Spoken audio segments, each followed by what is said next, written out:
Hare Krishna.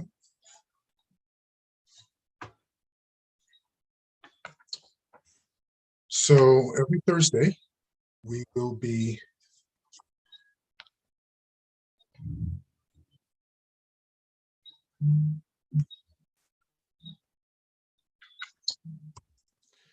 reading from the book compiled by His Holiness Jagadish Goswami.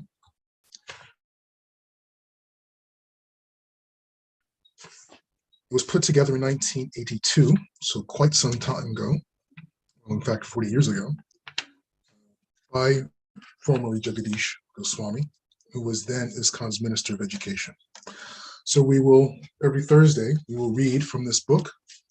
I will share my thoughts, realizations, and if you're joining us via the Gurukula's YouTube channel, you can type a question in the comment section, in the chat section, or your thoughts, and I will read them out as well, and we can discuss those points that you bring up in the chat.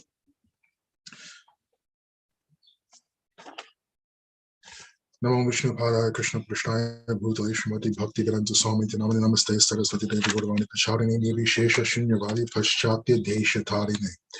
No, sometimes people who have heard my lectures and things on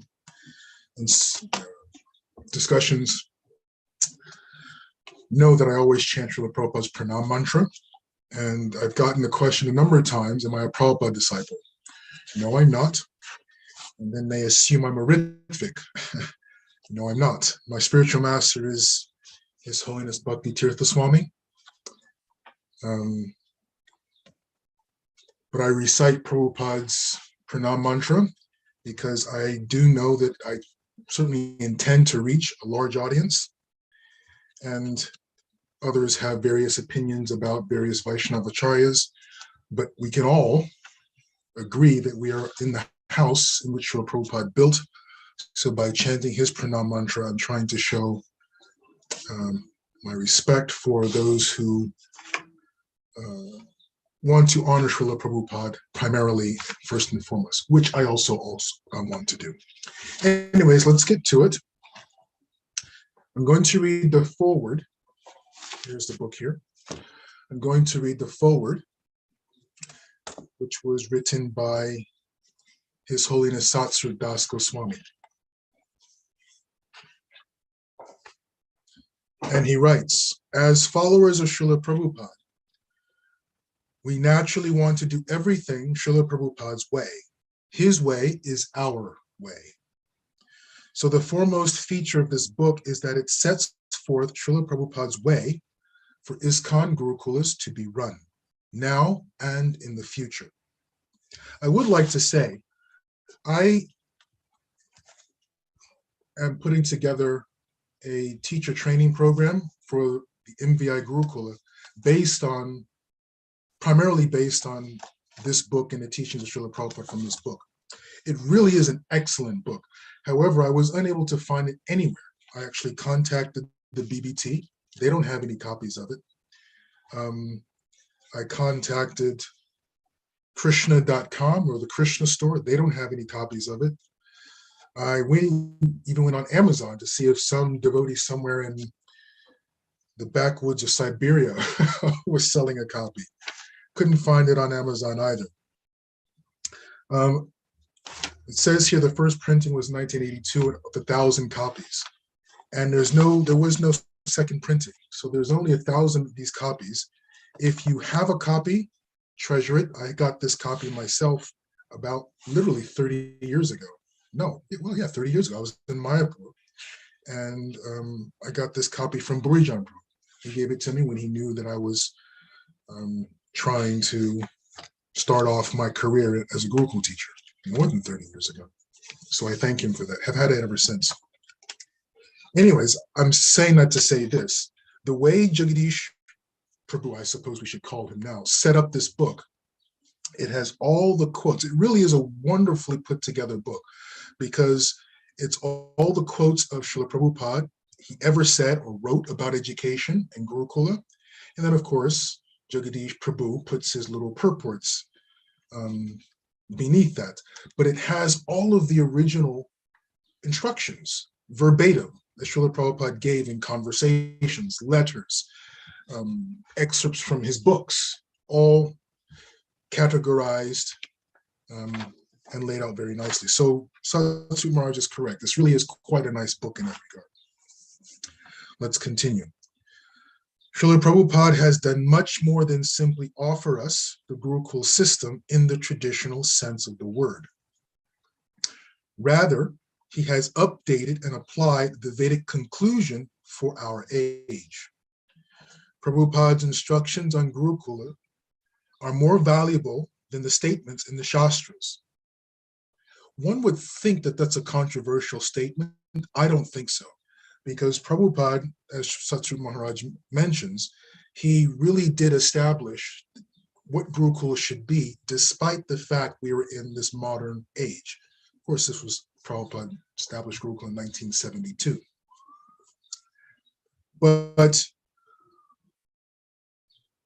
Prabhupada presented the teachings of the purpose and the importance of Gurukula in a way that take into consideration the reality of the modern world.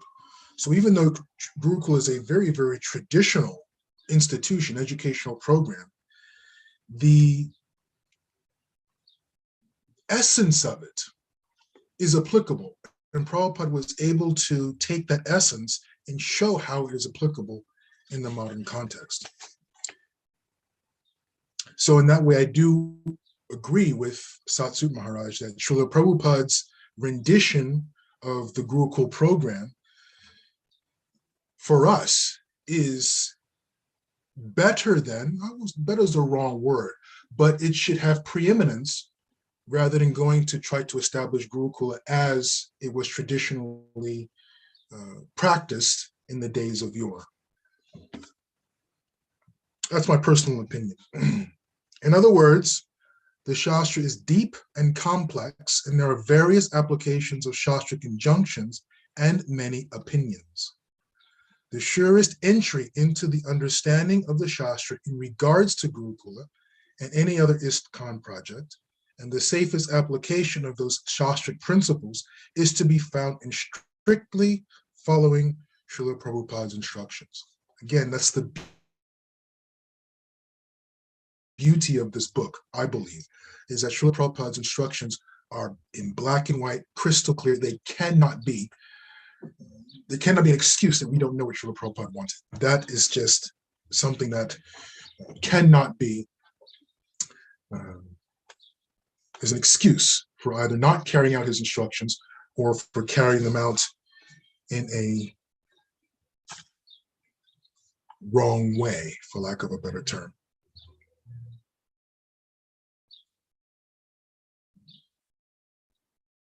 And the safest application of those Shastric principles, and this is a key point, is to be found in strictly following Srila Prabhupada's instructions. Therefore, this compilation of Srila Prabhupada's instructions regarding Gurukula is a model for any project within ISKCON.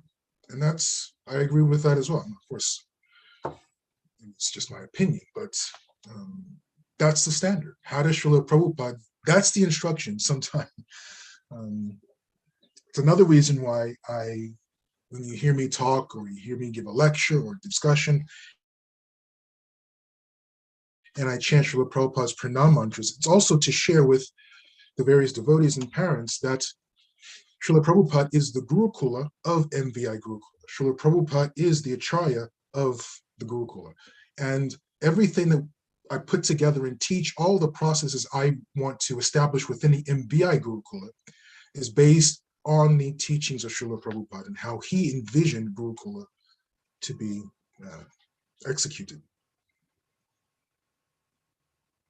What His Holiness Jagadish Goswami has done here in compiling Srila Prabhupada's instructions on Gurukula serves as an example for the whole society to follow, establishing Srila Prabhupada's way in every ISKCON project or endeavor. I must point out here that MVI Gurukula, oh, by the way, MVI Gurukula, this year is its 5th anniversary. 5 years of MVI Gurukula, 2 years online. MVI Gurukula, I established it in Northborough, Massachusetts in 2017, Akshay Tritiya of 2017. And also, even more importantly, is this year is the 50th anniversary of Srila Prabhupada's establishing the Gurukula, the first Gurukula in Dallas, Texas, 1972. So we're going on some quite interesting milestones, at least in my own mind. So establishing Srila Prabhupada's way in every ISKCON project or endeavor. Yes, I meant to say this, is that the MVI Gurukula is not an ISKCON project. It is wholly and entirely owned and run by myself and my wife. Just want to put that out there so people don't get the idea that this is an ISKCON project. It's not, in that sense. Let's continue. Srila Prabhupada, what Srila Prabhupada instructed us to establish is not merely the Gurukula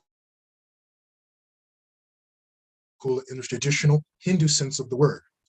We won't go down the road of what is Hinduism.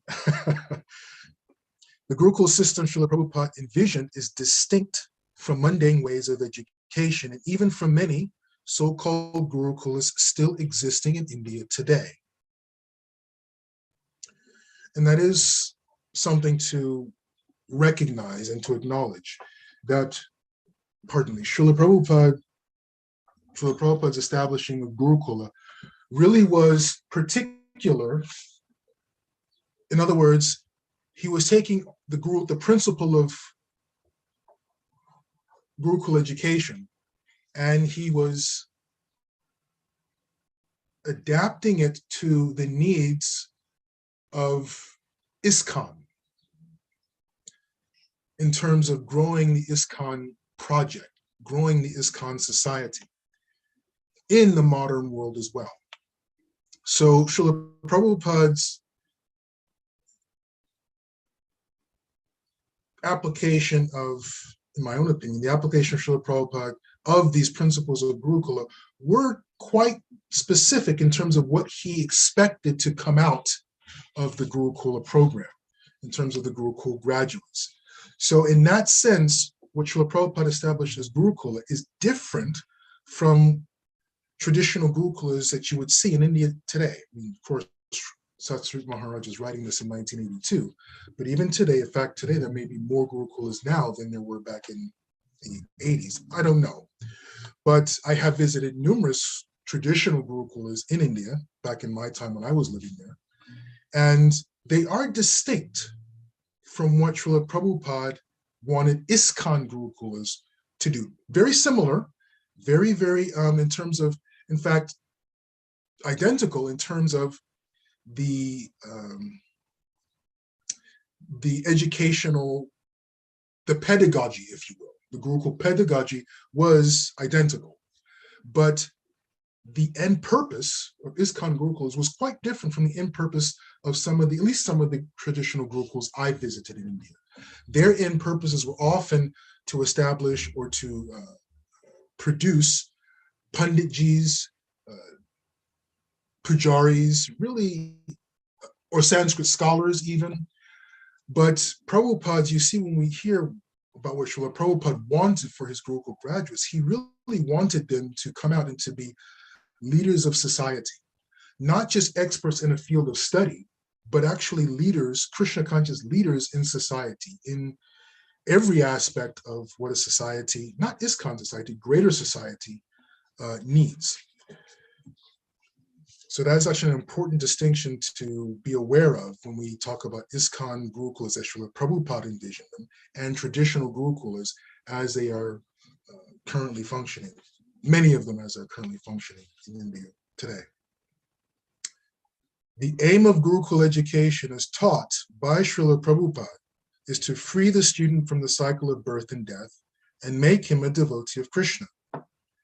I had the good fortune of working under Srila Prabhupada within this Gurukul system several years ago, just as the Gurukul system was beginning in America. And Srila Prabhupada told me that Gurukula means to make a child a devotee of Krishna. I mean, I have, in my time of living in India, I may have visited not too many, maybe 4 or 5 traditional Gurukulas in India, non-ISKCON traditional Gurukulas in India. And they were impressive. By all means, they were incredibly inspiring to visit. But I would have to say that, well, I take that back. I was thinking of one particular incredible Gurukula in South India. It was a Sri Vaishnava Gurukula. And I would say that was the only Gurukula of the 4, 5 I visited anyway. That was the only Gurukula where the purpose of the Gurukula was for those students. You could see it in their teaching when you talk to some of the teachers. The purpose of that Gurukula really was for those students to achieve liberation, as the Sri Vaishnavas described it, service and promotion to Vaikuntha. That you could really see that as part of their Gurukul pedagogy, training, and curriculum. That was a really, really incredible Gurukula to see. The others I went to, they were primarily interested in exposing children to Sanatan Dharma or Indian culture. They're more like cultural schools than Gurukulas in the sense of freeing the living entity from the cycle of birth and death. I only saw one Gurukula in my own estimation. I was in my early 20s then. But that one Gurukula, a Sri Vaishnava Gurukula in South India, where it was about the primary purpose was for those students to go back home, back to Vaikuntha, as they describe it.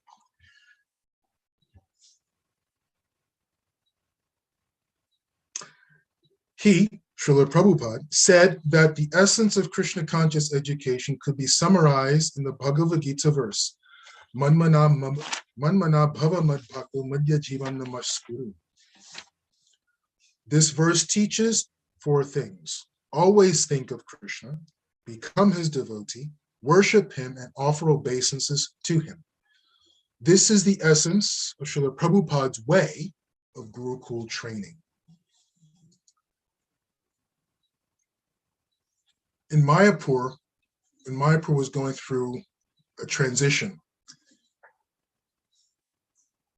There was a lot of debate on the academic program of the Mayapur Gurukula. A lot of people were brought in to restructure the Mayapur Gurukula. This is back in the 90s. And a lot of professionals came in to read, particularly the academic side of the Mayapur Gurukula as well, which was lacking. Let's not beat about the bush. The academic program in the Mayapur Gurukula was lacking, and that's being subtle. And there was, I remember the debate that was going back and forth, and many people were saying that no, Srila Prabhupada said only an 8th grade education, nothing more, academically speaking. Srila Prabhupada did not want his Gurukulas to teach beyond an 8th grade education. And we will see when we read Srila Prabhupada's writings on the academic program in this book, it's right here, what Prabhupada said on that issue. Prabhupada did indeed say they do not need more than an 8th grade education. So there was, I remember this, the debates going back and forth. Well, 8th grade education, that's essentially, a 12 or 13-year-old education. What happens after that? That's not going to work. And I have my personal view on that. I think that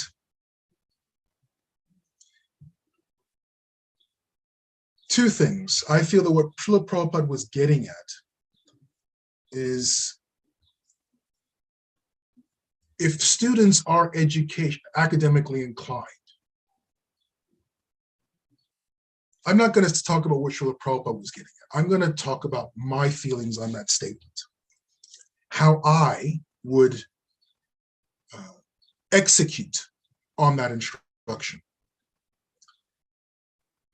I would create a Gurukula. The MVI Gurukula doesn't have academic department. We don't do academics. In MBI Gurukula, we only do Shastra education.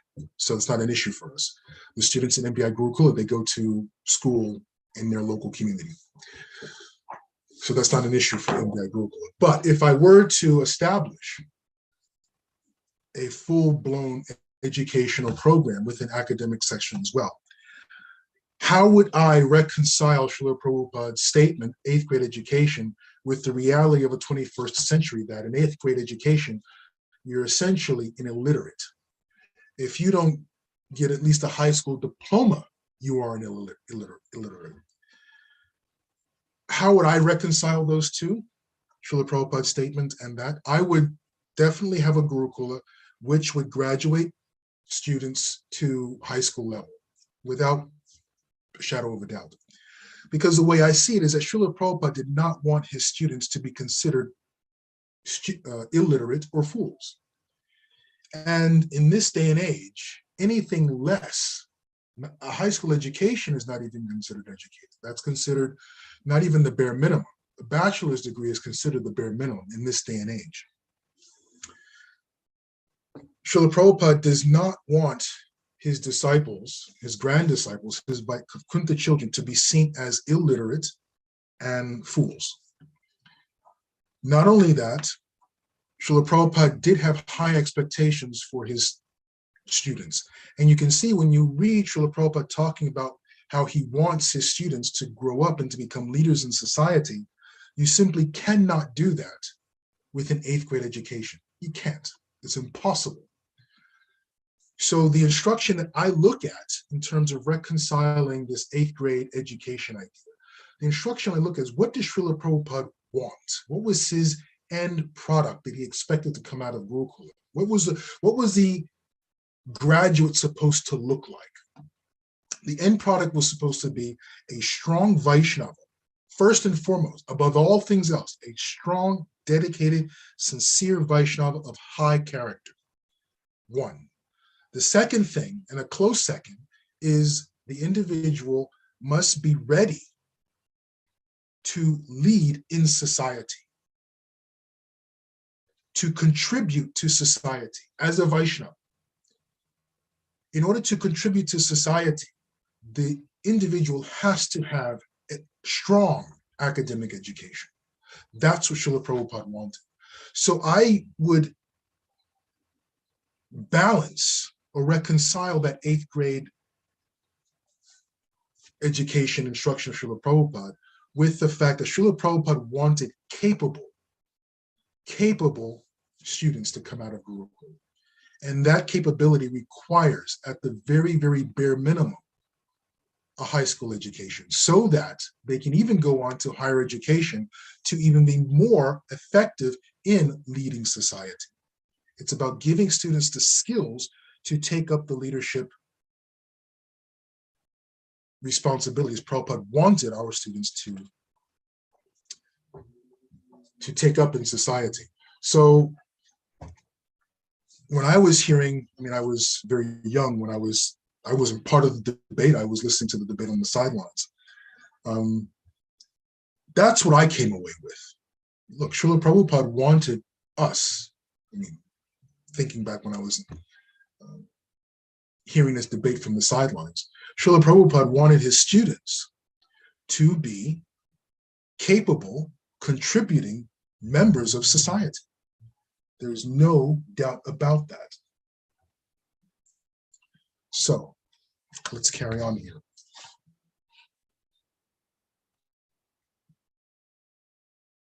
What time is it? We'll go a little bit more. This book will especially serve as an inspiration to devotees working within the Gurukul system of ISKCON. By reading Srila Prabhupada's instructions regarding Gurukula, Gurukula workers will come to appreciate the importance of Gurukula within the total mission of the Krishna consciousness movement. This is interesting. If you read, I think it's also in here.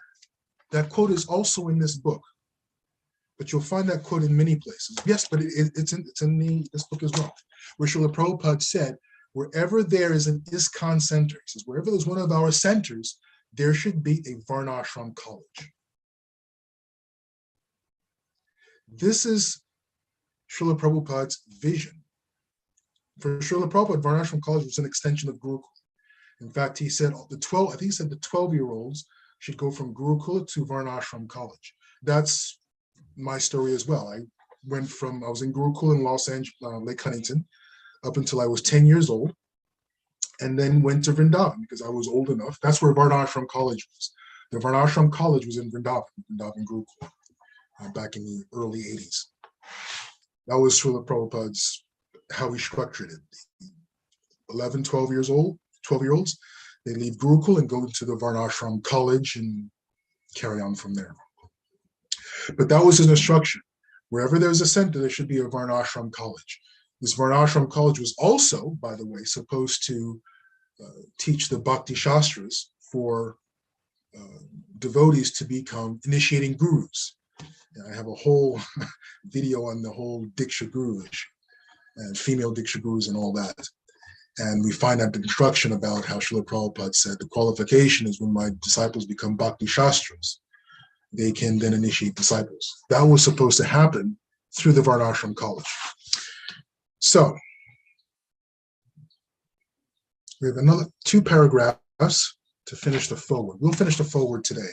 So next Thursday, we can get right into the book proper.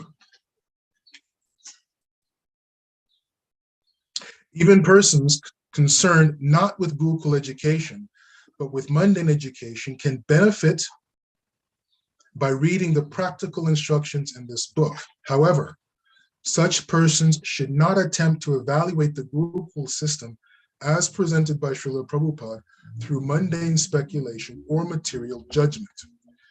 I don't agree with that. I get what Satsri Maharaj is saying. He's saying that he's warning persons who come from a professional, secular educational background not to let that prejudice their understanding of the Gurukul system. I get that part of what he's saying. But what I disagree with what Satsri Maharaj is saying is Gurukula will benefit from having professional secular educators involved in the Gurukula program. Gurukula will benefit because there is so much knowledge, experience gained from secular pedagogy, learned from decades, centuries of getting it wrong. Quite often, let's not take that, let's not deny that.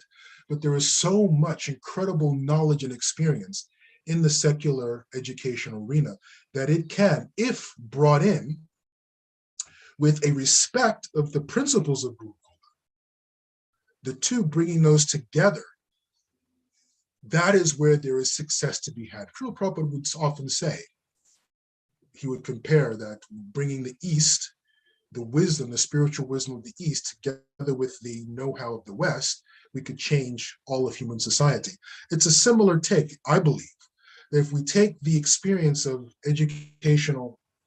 secular educational pedagogy, the principles of how to teach, methods of teaching, structuring educational programs, taking all that and marrying it with the principles of spiritual education, that will transform education for the world. So I kind of disagree with what Satsri Maharaj is saying here, though I understand why he's saying it, because you can take the Gurukula idea out of context, and if you bring your prejudice to it, you have to be open-minded, I guess is what he's trying to say. But I'm saying we should actively try to marry the two. There is much to be had in the marriage of the principles of Gurukula, the overriding purpose of Gurukula, with the knowledge that has been gained on pedagogy for the modern era. There's a lot to be gained. The Gurukula system of education, a system for training a person to become a devotee of Krishna, is absolute. I perfectly agree. As a system for educating a person to become a devotee of Krishna, yes, the Gurukula is in and of itself complete. I absolutely agree. But remember, if Gurukula is also about fulfilling the instruction of Srila Prabhupada, where our children are to become leaders of the greater society as well. We have to include the knowledge, the ability, the know-how of secular pedagogy to help get these children prepared for leading not only ISKCON society, but a wider society as well. It is therefore not subject to empiric or speculative concepts of education. I mean, I've touched on this. I understand where Satya Maharaj is going, why he's saying what he's saying, but I would temper that with what Srila Prabhupada wanted for his students.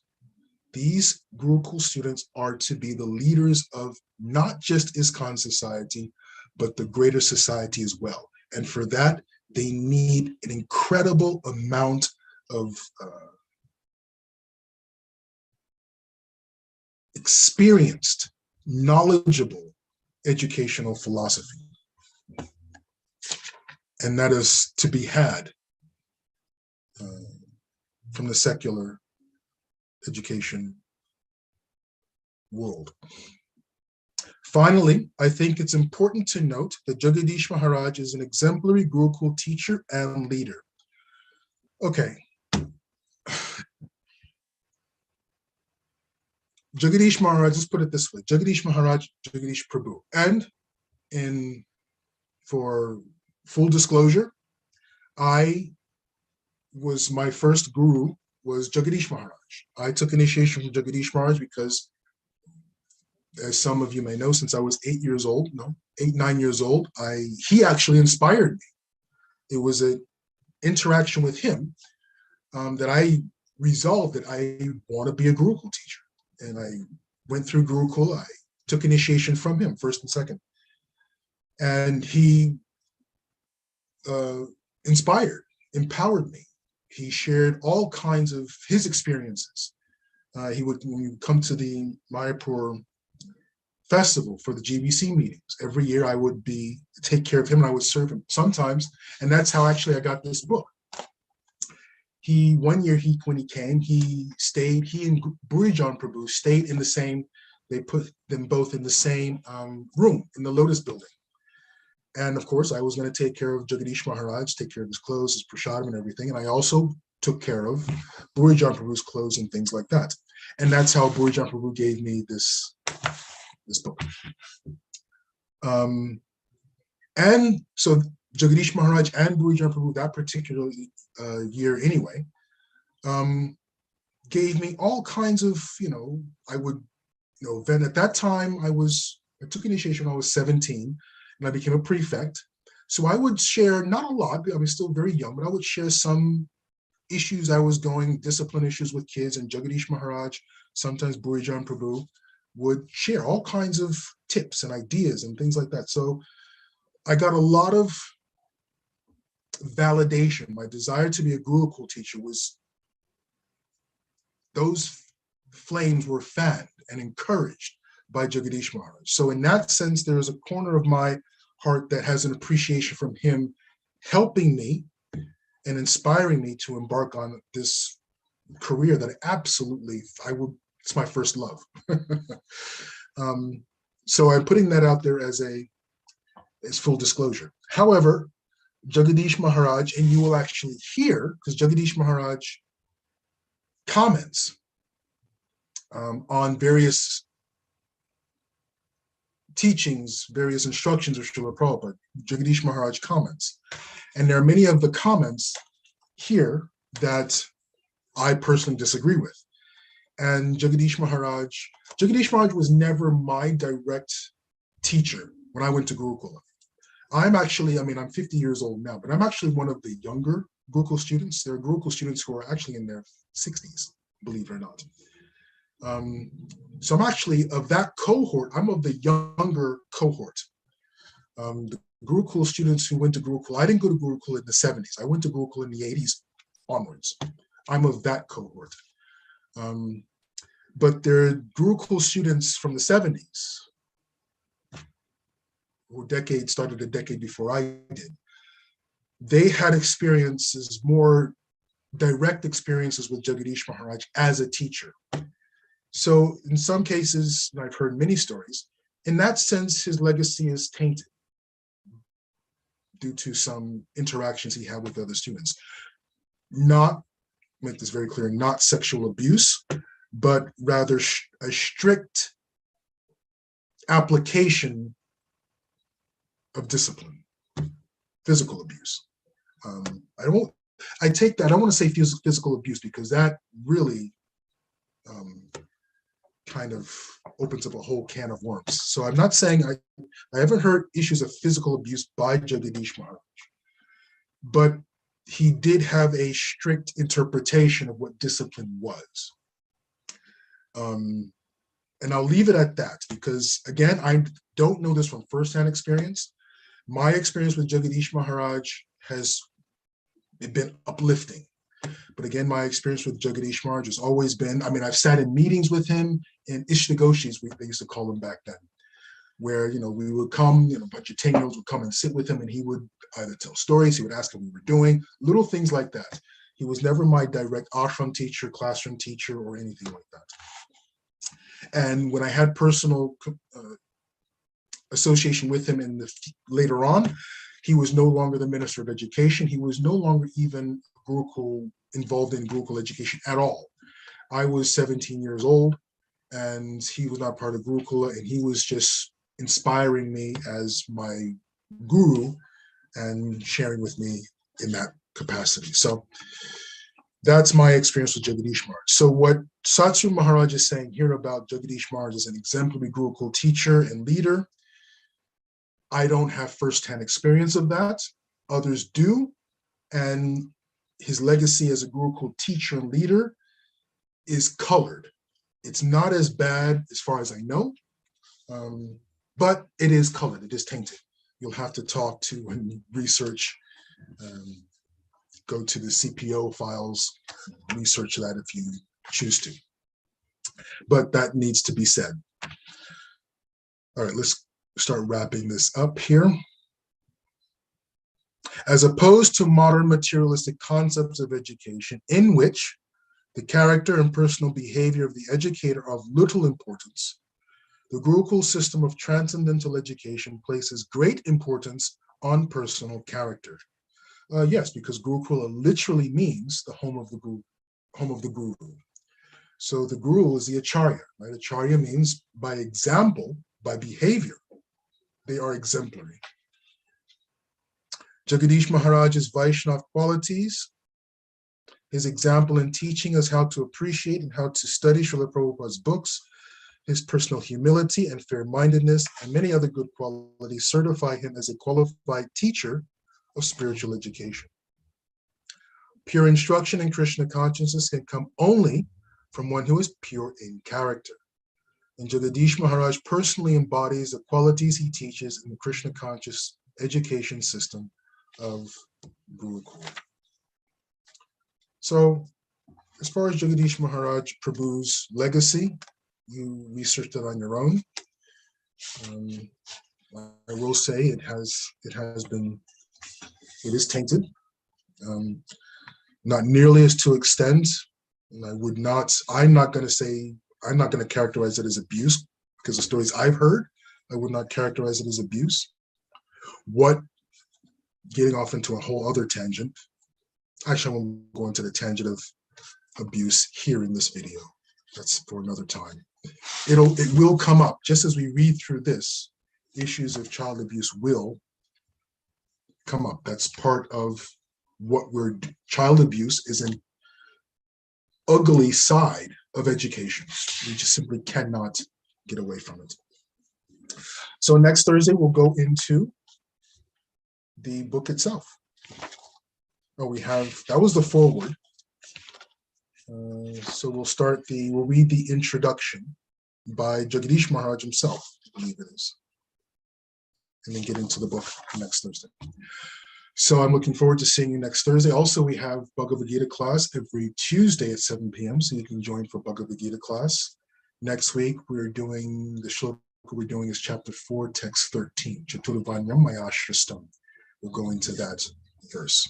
That's on Tuesday, 7 p.m. right here. Hare Krishna, thank you for joining me. I shall see you next Tuesday. Hare Krishna.